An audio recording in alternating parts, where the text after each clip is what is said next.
Aşık etti yüreğimi. Başka yok sen yani ovadan beri. Başka yok sen sevgin yaşat ya beni. Geldim senin yanına, sözlerim derman cana.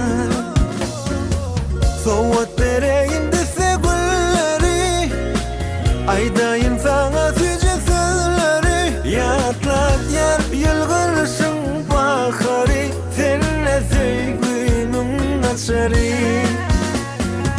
Soğut vereyim dese gülleri, aydayım sana sıcak sözleri. Yatlat yar yılgırsın baharı, seninle sevgimin açarı.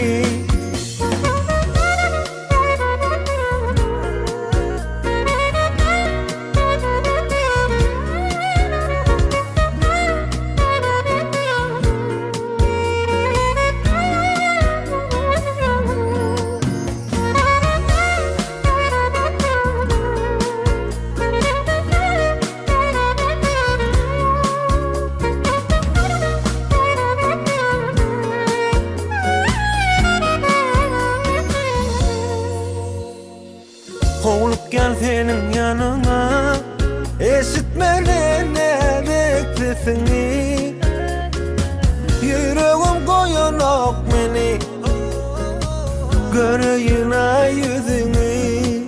Başka yok sen yani ovadan beri. Başka yok sen sevgin yaşat ya beni.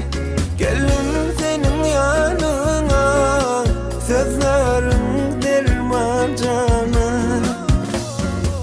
Soğut vereyim dese gülleri, aydayım sana sıcak sözleri. Yatlat yar yılgırsın baharı, seninle sevgimin açarı.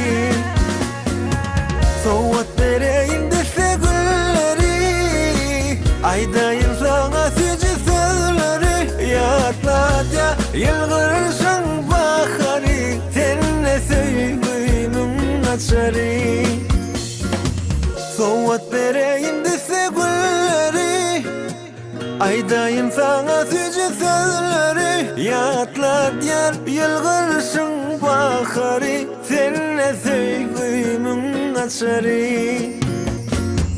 Soğut vereyim dese gülleri, aydayım sana sıcak sözleri. Yatlat yar yılgırsın baharı, seninle sevgimin açarı.